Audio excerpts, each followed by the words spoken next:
I do anything for you, girl. Oh my shawty, yeah. I fly anywhere for you, oh my shawty. Oa DJ7, mambo vipi mwanangu? Poa mzee. Mzuka? Heri kabisa. Naona Kinyamwezi unafanya interview huko tena na yeye ndo unajirekodi yani. Kikonde gang yani. Konde gang kabisa. Bana leo nataka tuzungumze kuhusiana na wimbo wako Trust. Yeah.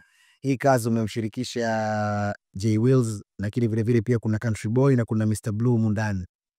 Kosi fulani hivi limekamilika, watu wengi mzee wa maana tena, so watu wa hovyo hovyo. Kwa nini hii ngoma kwanza uliamua iite Trust?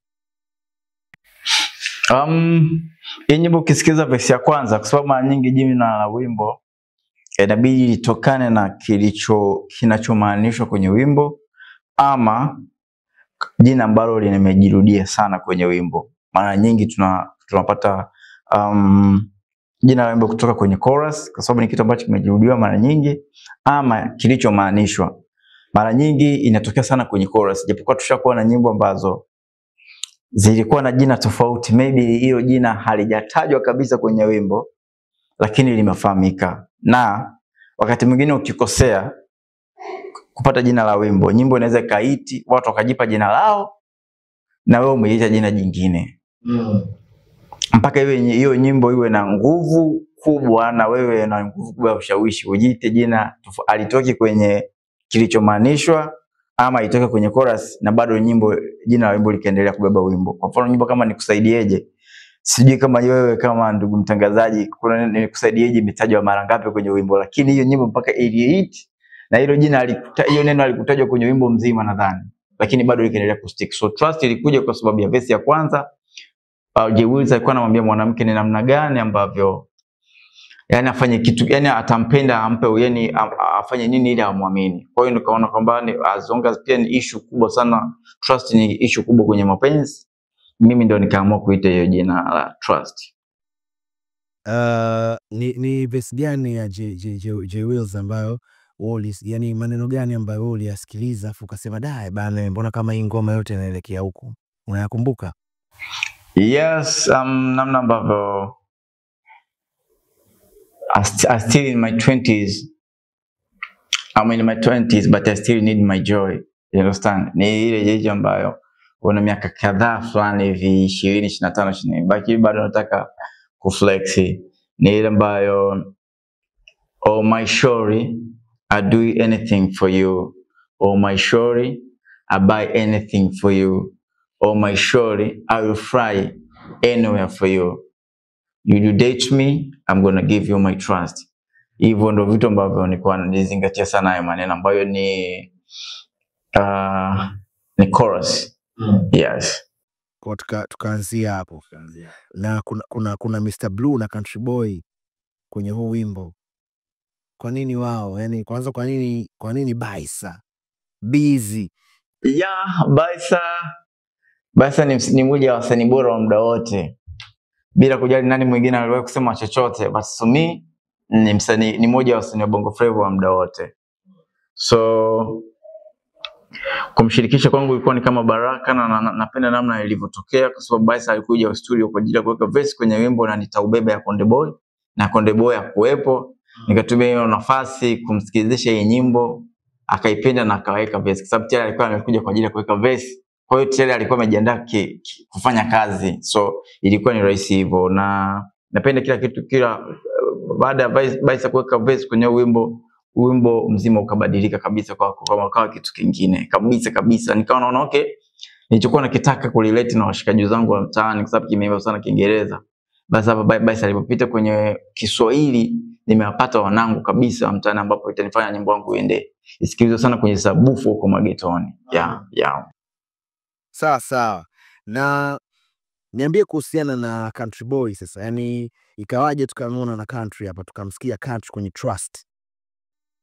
Country Boy wakati nyimbo inafanya, Country Boy ndio yuko mjengoni pale, yuko Konde Gang. Kwa hiyo ni msanii ambaye nilikuwa naweza kuona naye mara kwa mara pale studio.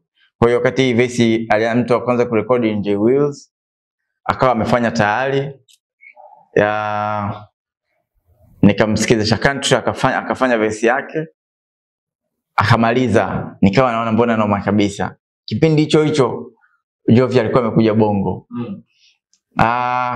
Nikaona Jovy alikuwa amekuja Bongo na alikuwa amefanya nyimbo kwenye nyimbo ya Mario nadhani kipindi hicho. Inafanya vizuri sana na akawa amefanya nyimbo na Otile Brown. Ilikuwa inafanya vizuri sana, so nikaona hey, noma Jovy. Can we do something? Nikamsikizisha nyimbo ambayo ina verse ya Jewels tu. Akaipenda, akarekodi pia. Kwa hiyo nikaona itakuwa Jovy, Jewels na Country. Bado ikawa inaenda mbona kaona yani hivyo mpata Mr Blue nikamweka tena. Kwa hiyo nikawa na wasanii wanne kwenye wimbo moja. Ikabidi moja iwe remix kwa maana original version wabaki J Wills, Jovy, DJ7, then remix niweke wasanii wangu wa Tanzania ambao wataipeleka hii nyimbo mtaani kiurahisi zaidi. Kwa hiyo ndio maana ile nyimbo ina original version na remix. Sawa. Unakumbuka nini wakati mnafanya video ya huu wimbo? Mko zenu location hapo kimeumana? Yes, hii nyimbo nimeshuti Zanzibar na Dar es Salaam. Wakati nipo Zanzibar nilitaka kabisa hii video kushuti na wenzetu kutoka mabara ya nje. Nilitaka nimpate mzungu huko ndani. Nadhani kwa Zanzibar kwa nataka kushuti video naweza kupata mzungu kushuti naye kuliko kumpata Mswahili. Kwa Zanzibar lakini. Okay. Nataka Mswahili inabidi umchukulie boti tena aanze kumtoa Dar es Salaam. Kwa hiyo pale kuna huku mtu ambaye nilikuwa nimempata ni shoot kesho yake siku ya kushoot akaamka amepata emergency anatakiwa kurudi kwa Ulaya. Ghafla kabisa anatakiwa kurudi kwa Ulaya, amesema amepata emergency, mamake anaumwa, inabidi aondoke.